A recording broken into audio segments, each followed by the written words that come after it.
then started working with Beyond Meat in 2015. Well, 2000. I was on the board in 2015. All right. And then I've been this new company called So you live in Maine now? Where in Maine? I guess 21. Well, really 21. My folks are in southern Maine, Plant-based, in Kennebunk. planet-friendly food. So we have like mushroom jerky. In Massachusetts, in Fitchburg. Okay. Yeah. And then we're launching. We just announced. And then I went to Mass for grad school. And I miss all the time. Yeah, it's a wonderful place. It is. Yeah, exactly. That'll be fun. Yeah. I took this job 6 years ago. My board for the first few years really wanted to own it. And DC is not a bad place, but I just think the balance is not shifted the other way. It's restored. I forgot to ask them if we're all on the camera the whole time or not. Ask you a quick question. Yes, of course. Are we all? I actually took a Senate Global School. The ultimate close-up to you, then usually you just go to a close-up shot when you're answering questions. The worst thing is you're in trouble. That's right.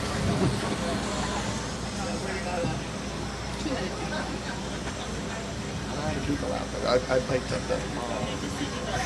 This is Ralph Rensler, director of the Smithsonian Bicentennial Folklife Festival. If you enjoyed the festival, you'll be interested in this invitation.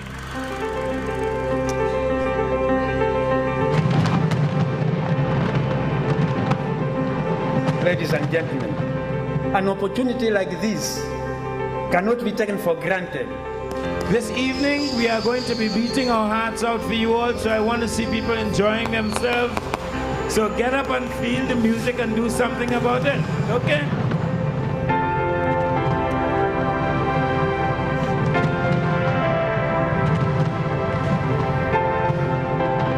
This event is a right of cultural democracy.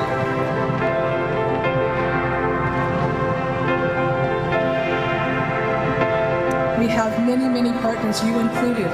I encourage you to stand alongside with us as we travel this journey year after year.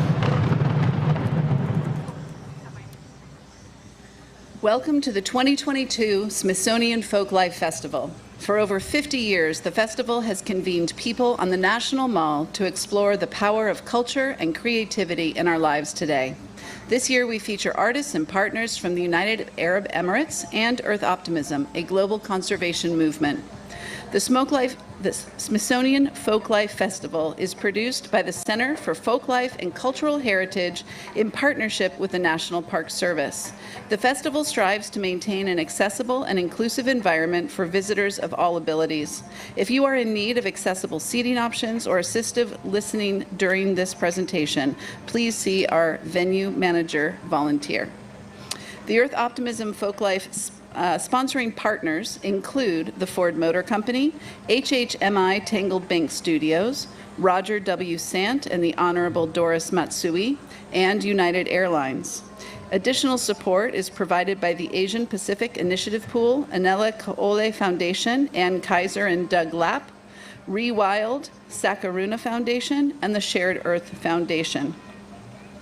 Our festival hours are 11 a.m. to 5 p.m. with special evening functions starting at 6:30. For the most up-to-date schedule information, please visit our website at festival.si.edu. You can also find additional information and bios on all of our panelists today, so I encourage you to do that. Please also make sure to visit our festival marketplace, which is located on the other far side of the Smithsonian Castle, and there you can support artisans from all over the world. And so now it's my great pleasure to introduce the panel for today. This is What is Sustainable Food Production? It's going to be a good one. Led here by Dr. Karen St. Germain, our moderator. She's the Director, Earth Science Division, NASA.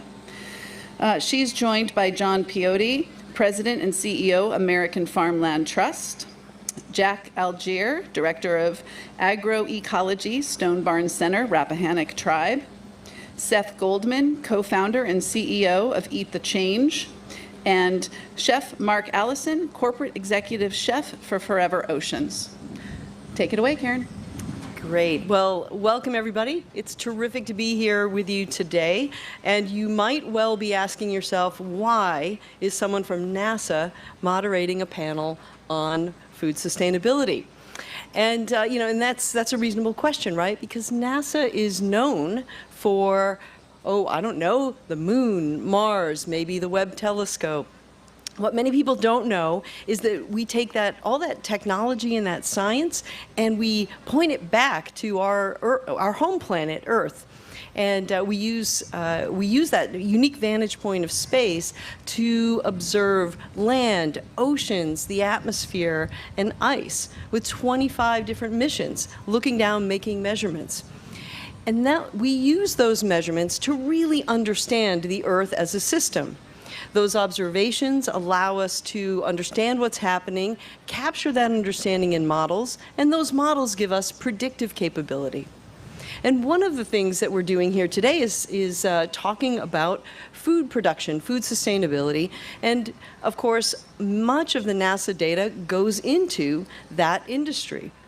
We monitor soil moisture, root zone water, groundwater, weather, and even plant stress from space. And then we take that data and we turn it into information that can inform seed producers, farmers, even the commodity markets. And we do a lot of that through other agencies like the USDA, and so a lot of our data makes it into the products like the monthly crop reports and the drought monitor and so forth. So we're doing an awful lot, but we want to do more. And so for the last year or so, I've been on a journey of discovery, talking with farmers and producers in agriculture. And I've learned a few things, right? One is that there are three big factors, right? The seeds you use, the genotype, what you plant, and where you plant it. The second one is how you manage that crop. And then the third is the environment, the weather that happens. And that third one is the one that the farmers can't control. But that's where we can really help, because we see all of the entire Earth system. We can help predict, not just as our friends and colleagues at NOAA do the weather that's going to happen next week, but we're trying to work with the agriculture community to look further into the future, to help longer term planning. So that's the conversation we're hoping to have with the community this year, and in this panel we'll look at the entire production chain from food production all the way to the table, and so I'm really looking forward to this conversation. And let me, before we launch into the questions and answers, let me just say a word about optimism. And I think it's represented well on the stage here today. That, for many, many years, Mark and I were talking before, for many years, we all focused on our own disciplines. And what we're seeing now is communities of people coming together, bringing their own expertise to solve problems. And that's really where, for me, the optimism comes from. So we're hoping that this conversation inspires you to get involved, get informed, and all right, let's go for it. So let's go ahead and start. To my left, John Piotti, who's the CEO of the American Farmland Trust. And John, I'm going to ask you to say a couple of words about what you do. And then our first question for you is explain the role, please, of Farmland Trust in producing sustainable food. Well, I want to thank you, Karen, first off, and it's a pleasure to be here. I really want to talk about the role of the land in producing food, and it may seem obvious that there's a connection between farms and food, and of course our logo at AFT, No Farms, No Food, try to really put that forward. But it's actually a lot more nuanced and complicated than that. We need our land not just to grow our food, but to provide a whole host of critically important environmental services. So that includes wildlife habitat, water recharge, and of course carbon sequestration. And the list goes on. So if we're talking about food production. We really, and we want to talk about it in a manner that's going to be sustained and is going to follow the most environmentally sound practices. We also need to be thinking about other pieces of the system, several other pieces of the system. We need, first off, sufficient land to both grow our food and provide all those services, but we also have to manage that land well. We have to follow the best practices. The term often used now is regenerative practices that build soil health. And then we also need the farmers. We need the farmers and ranchers who are both trained to follow the best practices, but are operating in an economic system where they can afford to stay in business while doing what's right. So it might begin with the land, but all these pieces come together. And people talk about the food system. And if we are interested in a sustainable food system that's going to also be ecologically sound, it really has multiple interconnected elements. And it's the land, it's the practices on the land, and it's the people who steward that land. And the organization I run, American Farmland Trust, for 40 plus years, that's been our space. We were really the first organization in the nation that saw environment and agricultural issues as two sides of the same coin. Our legacy is now environmental groups view it that way. They view farmers as partners, and now even conservative agricultural groups recognize the value of conservation and better farming practices. But that wasn't the way it was 40 years ago. So it's another example of the optimism that you just spoke about. There's a lot of good things happening. Do we still have problems? Absolutely. A lot of what we do is focus on farmland loss. We're still losing 2,000 acres of farmland a day in this nation. But 40 years ago, it was 4 times that rate. So we're going in the right direction, but we have so much more we need to do to save land, to advance the most best environmentally sound practices, and to support the next generation of farmers, because without them, the system falls apart. That's terrific. Thank you, John. And I apologize, I called you Mark earlier, and I meant Jack. So next up, we have Jack Algiere. He's the Director of Agroecology at Stone Barns Center. So, and I think this is a great transition. Go ahead, Jack. Yeah, well, we're about 20 years in here at Stone Barns. We have a nonprofit in the Hudson Valley.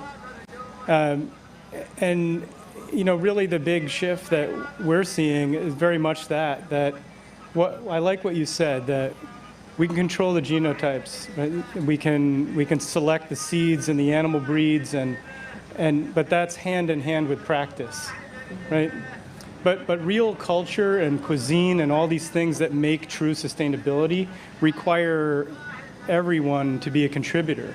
And this is the big paradigm shift that really we're required here, is this moment where all of you, all of whatever you do, what you're doing is contributing to the sustainability of this planet in one way or another.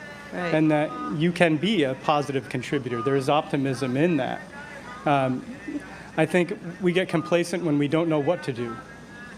And you know, someone said to me earlier today, well, it seems insurmountable. Well, I don't know if that should matter. I think it's more valuable that we are trying, and that we're trying together a new pattern, a new kind of way of farming, a new way of eating, a new way of participating together. The artisans play a big part of this, because as consumers, we're really the ones that are changing things. So in some ways, the beauty of good agricultural practices, when health begets health, when our good practices are in place and the biodiversity is there and the soil is being enriched, the habitats are improving, the health of those animals are better, the nutrition for us is better, our general well-being and lifestyles change. You know, it is perpetuating. And in the communities that recognize that and are really working on it, and at this socio-political level and at the ecological level, that's the thing we need to support the farmers. Because I just want to dispel any myths out there that farmers are using chemicals and using all this diesel fuel because they want to. They're doing it because they don't have an option. They don't have the support from all of us to do the ethical thing and to shift to the extent that we need to, not just incrementally, but a major shift together for the sake of this planet and for the sake of our society.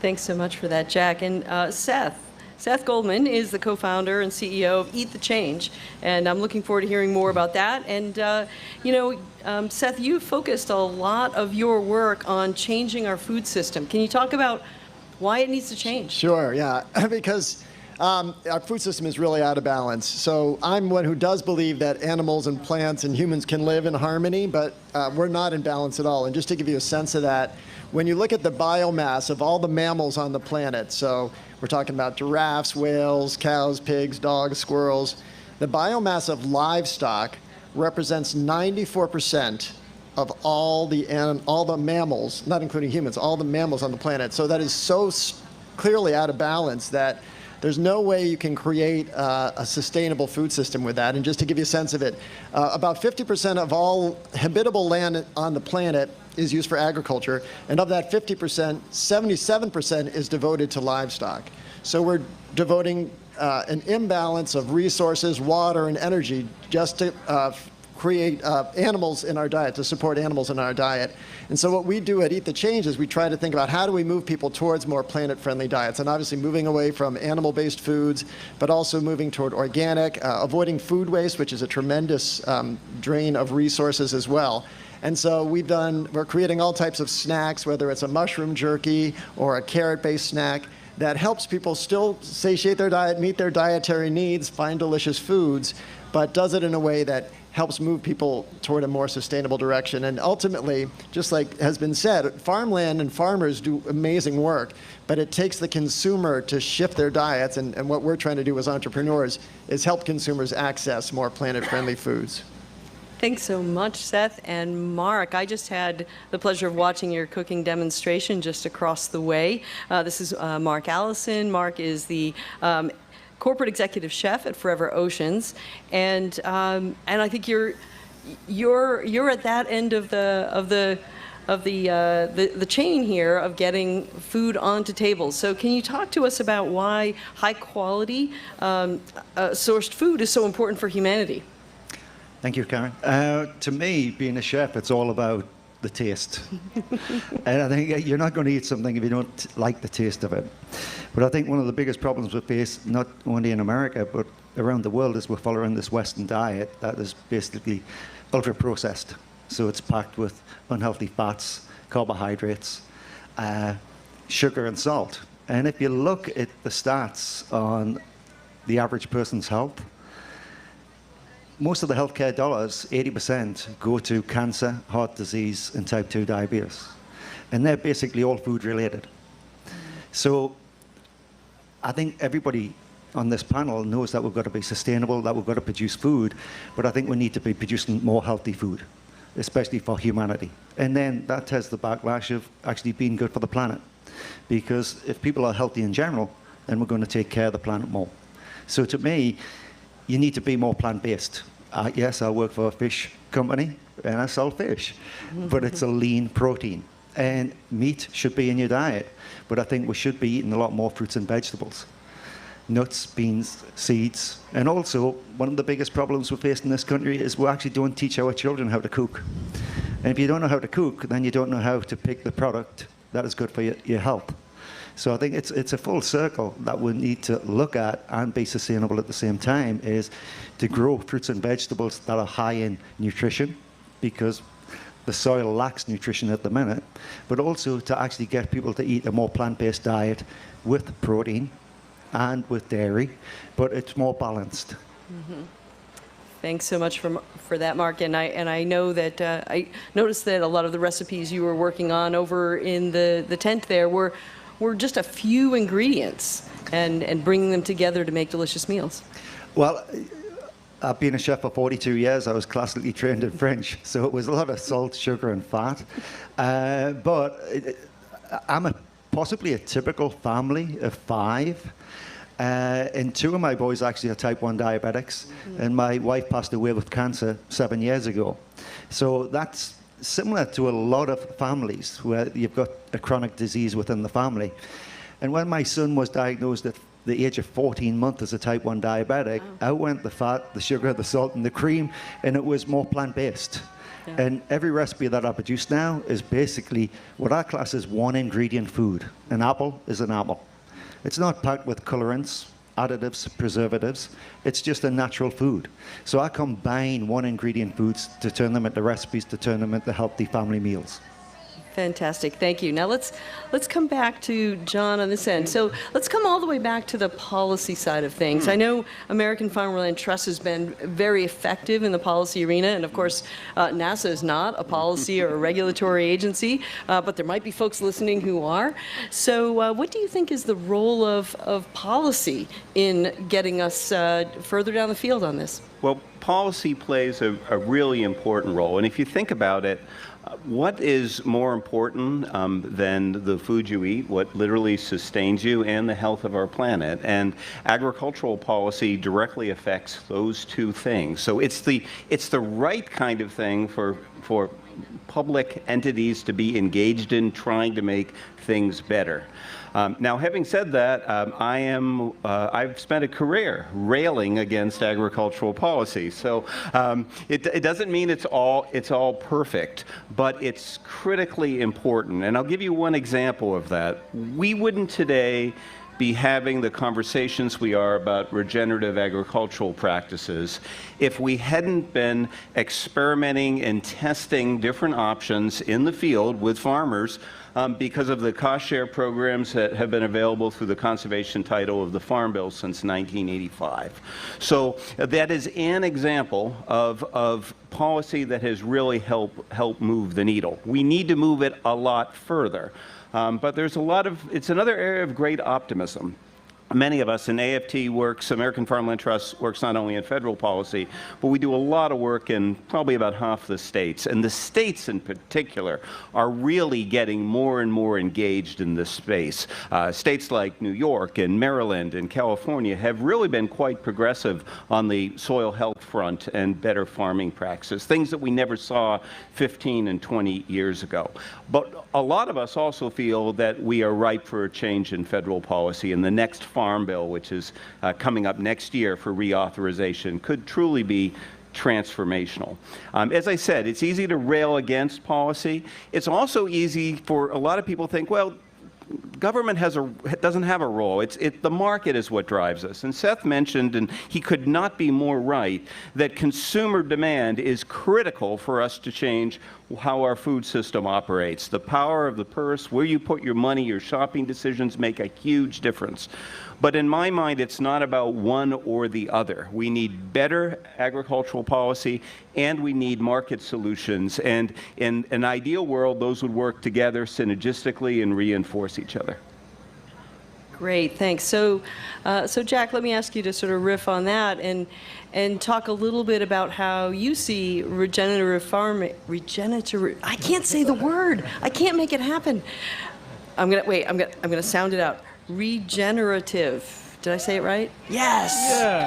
Yeah. Man. How do you see the practices on farms locally playing into climate change at a global scale? Well, yeah, regenerative practices are part of a bigger agroecology, right? The reality is that this is about a big change, and the way for us to find our best contribution is to actually have access to farms and land and food. So that's the first thing, just not unlike being able to learn how to cook and understand your own diet. Or, we're not asking for everybody to become farmers, although it's not a bad idea. Not a bad idea. We need it. But more importantly, that you have access to a community garden or a backyard garden or your local farm, because without that, there's not the practice, there's not the tactile relationship to it that we all need to build our aesthetic, to continue to build our understanding and recognition of what is that taste, what is beautiful, what is delicious, because it will change as we understand it better. It's just inevitable. It always has, and it's what's led us. So that's why it's so important to have regional agriculture in place when we understand it. So there's this sort of socio-political side of it like that, which is to say that in order for things to really change, we need everyone to actually be participating and have some access, because, not that everybody should all have to, how do you buy organically or what you're going to do, but it gets us closer to be able to make better decisions as consumers, or buy closer and more directly from that local economy. So from that side of it, it's really valuable.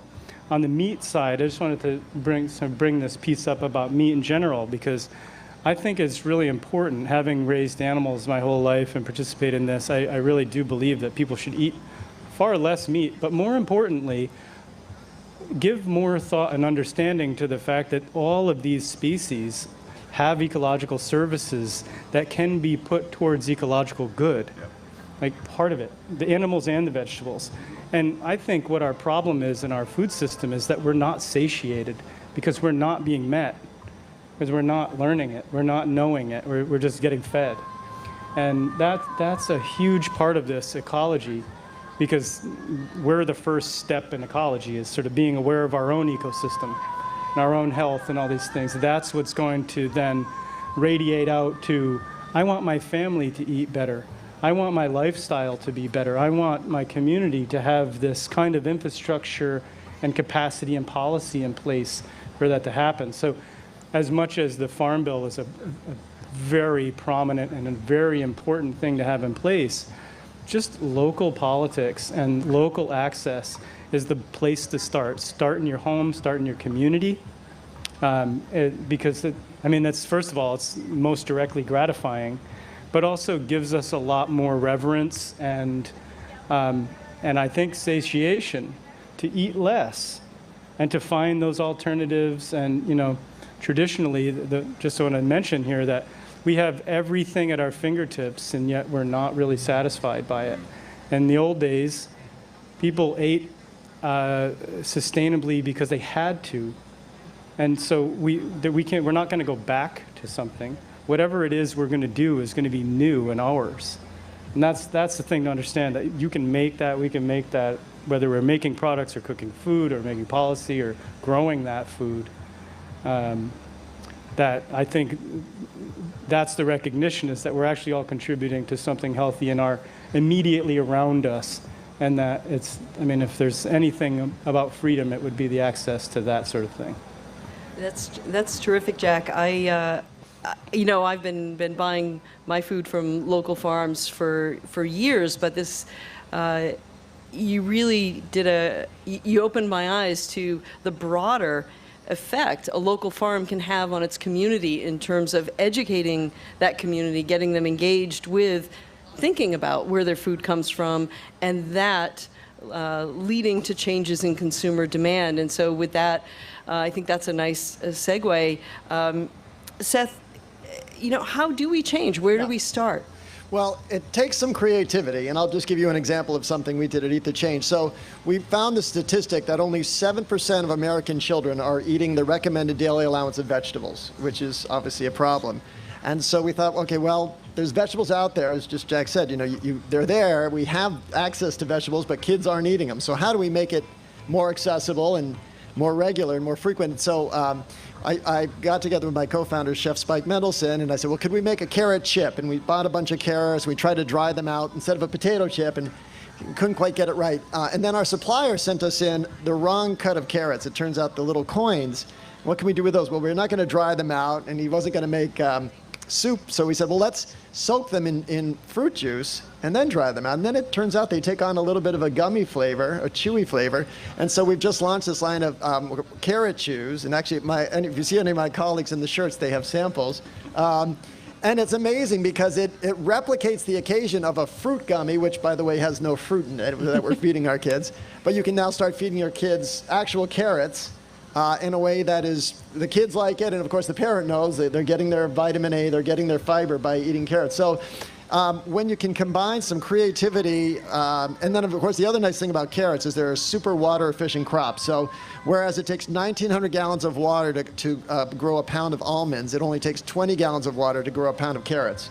So when we can shift to more sustainable crops, make them accessible, that's how you start getting people to adopt different behaviors, and of course also move toward a healthier diet.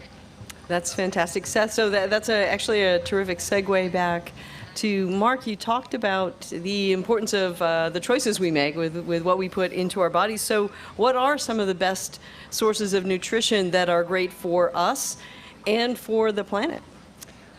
Good question. Just to go back about community gardens, this is one thing I've seen coming out of the pandemic, is the number of people that actually grow their own fruits and vegetables. And they've actually taken the time to actually go into a kitchen and start cooking as a family, which I think is absolutely amazing. I think over the last 2 years, we're not rush in and out of work. A lot of people are working from home, and we had that extra time to actually devote to our families and actually start gardening or help in a local community garden, and then also learn how to cook.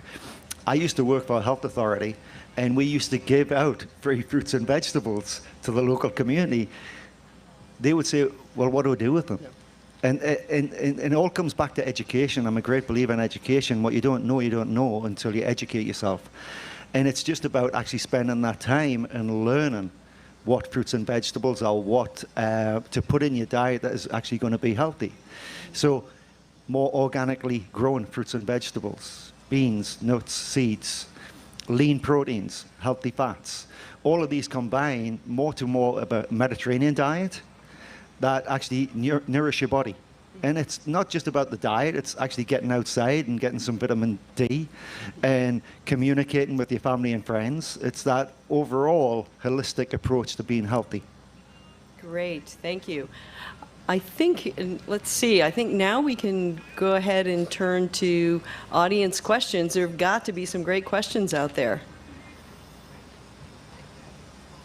Don't be shy. Okay, let's see. I think we need to come on up to the microphone here, and we do need you to speak into the mic so that we can hear the folks who are joining us online can hear. So, more of a comment than a question, but how do we educate folks? Because I know I have friends who have 5- and 6-year-olds. Where do eggs come from? Where does milk come from? The store. That's what the kids say. That's what they know. So there's no real connection with the source of where the food is. And so there's no appreciation of where the source is. What do we do with that? So I would say, Jack, that's one for you. I mean, that ties into local communities, right? Local farms. Yeah, well, definitely local farms, because local farms tend to be a lot more accessible than the farms that, a lot of our food is coming from. I've spent a fair amount of time on those too, and less interesting, and safe, honestly. So, the local farms, diverse farms, they're meant for flow for the community in and out of them, for people to be there and to participate, especially farms that have share programs, CSAs, and many of them, part of the equity and value addition of small farms is access to the rest of the community. It's that direct relationship that's where a living comes from, is that not just in the extraction of a product, but actually in the generation of the community. So the farms are there for that. It is a lot for a farmer to take on a lot of the community into those spaces, but that's also why, we have is a nonprofit, education nonprofit, so we've built around that.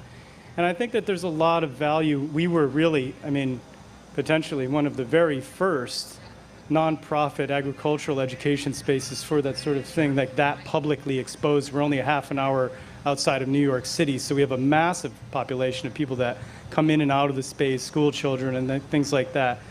But I believe that there's real value in having more nonprofit kind of hubs around our communities that support the other farms to do that, so that there's that kind of interface. But even maybe less than that, just the way that it works in schools, because as we all know, there's a lot of curriculum and core kind of competency curriculum in schools. So the teachers have to struggle to find ways to educate the kids in a way that's outside or in a garden or something like that. But more and more there's programs, whether that's what we've done through our food ed program or what Alice Waters has done with her edible schoolyard program, and all these kind of ideas is that how do you get kids engaged in this? But I will tell you, because I have seen tens of thousands of school children come through, and when a child pulls a carrot out of the ground and they see where that came from, right? Or they pick that egg out of that, and it's still warm, and they will never lose that. They will never lose that. It's embedded in my own children, and I've seen how they've grown, and I've seen that in numerous people over the years. And just a little access, even just growing basil in your windowsill. Yeah, I was going to say, like literally a seed in a cup helps a child understand. And frankly, even if it's not successful, then wow, how come the farmer always gets it right? More. Yeah, exactly. Anyone else have thoughts on that? I totally agree. I was lucky enough when I was a young boy back in Newcastle in England that my father had an allotment. So it was a piece of land given from the government to grow fruits and vegetables, because there wasn't a great supply of fresh fruits and vegetables in the country at that time, and back in the 70s and 80s. But to actually work with my father every weekend in the garden, that was, to me, that's how I got into food. Because my mother was a great cook, and everything came out of the garden fresh, and we would cook together. So to me, again, it comes back to family as well, getting all the kids involved and the parents, because I tell you what, it's a great way to get back together as a family, just by being in the kitchen and cooking together. And you've always got something edible at the end, whether it turns out great or doesn't, And if it doesn't turn out great, you can always have a laugh about it. But at least it's something on your plate that the whole family can enjoy. And again, it's like farmers markets. I live in Charlotte, North Carolina now, and there's basically a farmers market every day of the week. And these guys are so passionate about the fruits and vegetables that they grow, they will let the kids taste whatever they want. But just like we've said, actually planting the seeds and getting them to grow their own fruits and vegetables, I think that's a great way to nurture your kids to eat healthy. Very, very quickly, if I can just plug in here, I agree with everything that's been said, and getting kids to farms is so powerful, and Jack's absolutely right. They will never forget it. But sometimes that's hard, and I want to piggyback on Jack's point about don't overburden the farmers. So if you are going out there, buy something from them, do something. But farmers markets, what Mark just mentioned, it's there waiting for you, right? Yep. And they want to educate you. American Farmland Trust runs the annual Farmers Market celebration. We know the energy and passion that goes into those. That is a ready venue. So I don't want to take away from going to farms. I don't want to take away from pulling that carrot. That's fantastic. But there's something right in almost every community now around this country that you can go to and access. Great, thank you. Let's go to the next question. I just want to mention that the Montgomery County Fair is in August. You can win a blue ribbon in carrots. Fantastic. All right, another question. Hi. I taught myself to cook during the pandemic, and I'm doing a lot better in that, and source almost everything from the DuPont market on Sundays, which is celebrating its 25th anniversary tomorrow. But I have trouble with soda. I'm addicted to Diet Coke. And curious about how you break the addiction to soda. And I know, Seth, you started Honest Tea, and I drink tea, but it's the caffeine and Diet Coke and coffee. So I'm curious if you have ideas on how to help with the soda addiction. Huh. Well, tea, for example, does have caffeine, so you can definitely get that. And we make our Ether Change is actually about to launch a bottled tea as well, and so we also make some without any sweetener. Those sodas, just like a lot of habits, are things you just kind of have to find a way to wean yourself off of. And so maybe you isolate this, as opposed to having one several over the course of the day. You just say, I'm going to have just one at this particular time, and you fill in with other products. There's very little good that a soda does to your body, and so there's not much downside, but it does take a little bit of a evolution in your habits. Good luck. Thank you. Do we have another question? Yeah.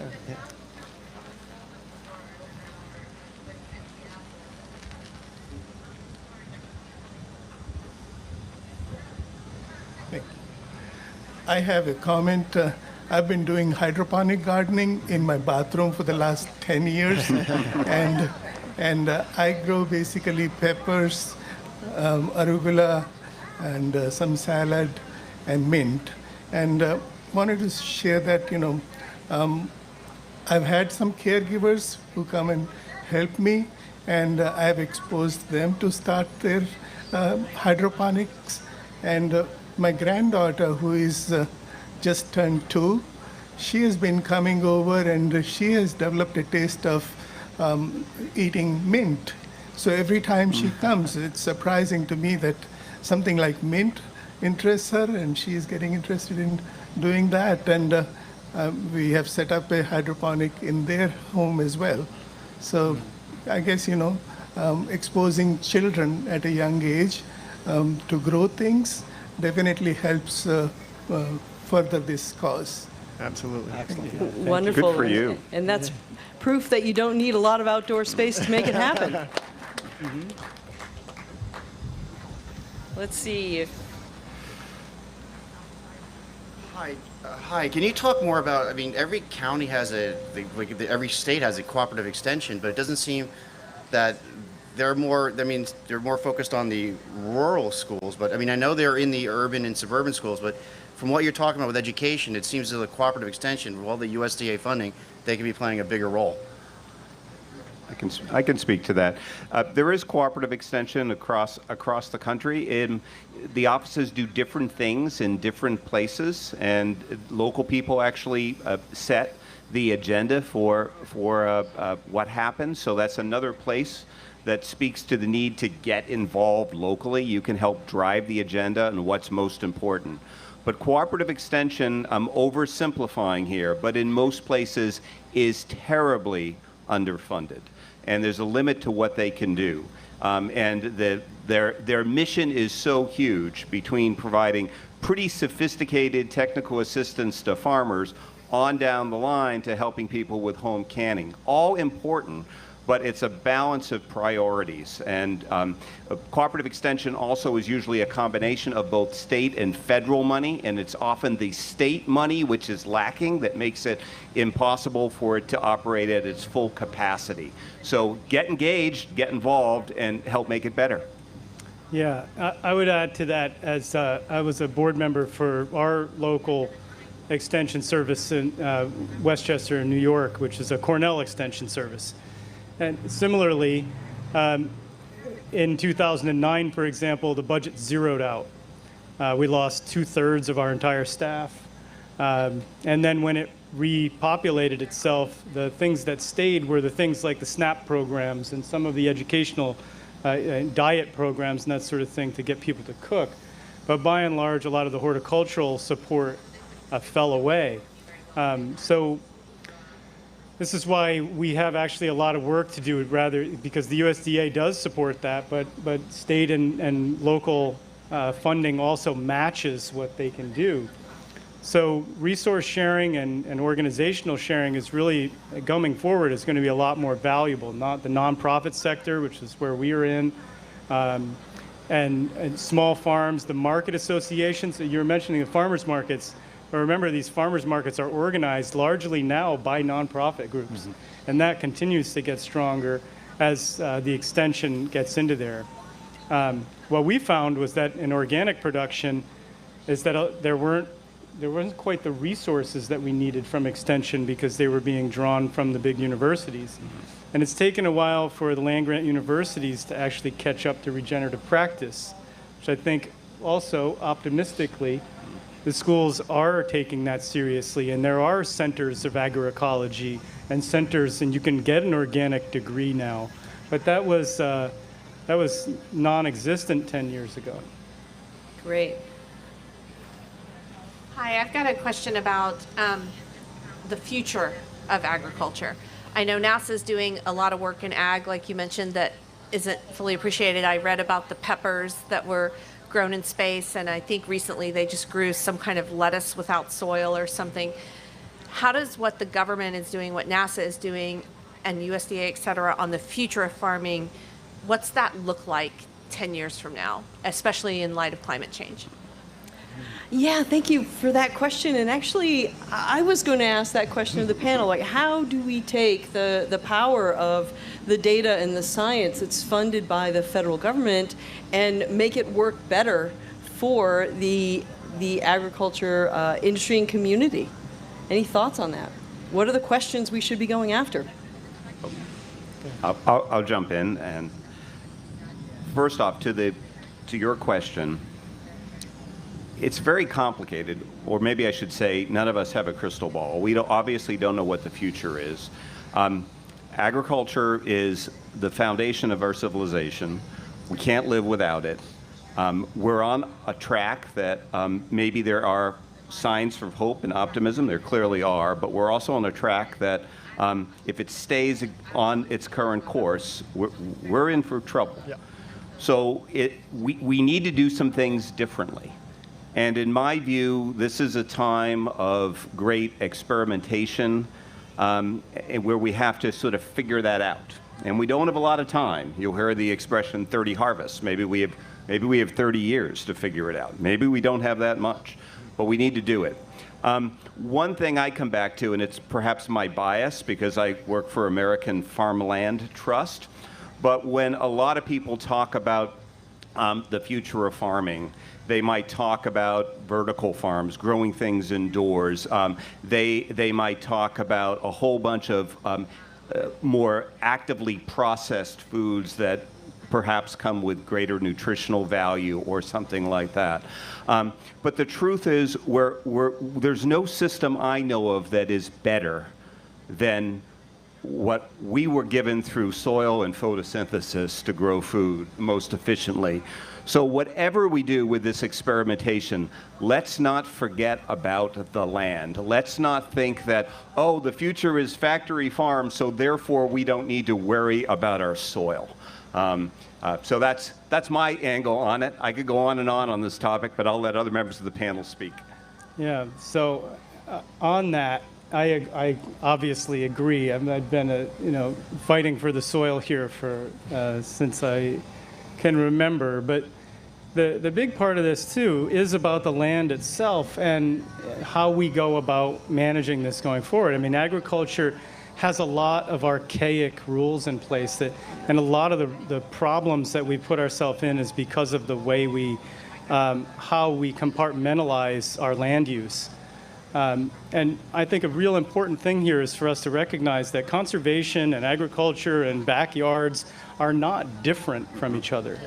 They might be weighted in one place or another, but they are certainly interdependent. And I'm fortunate to oversee about 1,500 acres of state park land that we manage our animals on and lay rotation systems, and we see it as an ecological service, as agriculture as conservation.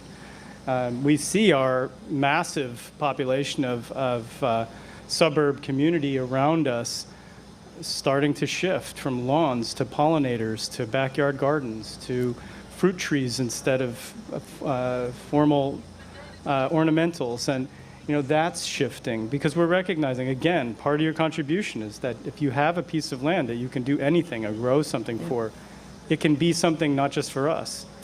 And I'm sorry, we're about out of time. I hate to cut you off there. No worries. But we are at the end of the time. So I would like to thank John, Jack, Seth, and Mark. Also the fantastic Folklife team. It's been an honor for the NASA team to participate in the festival, and a terrific honor to share the stage with you all today. And I have one more very cool announcement.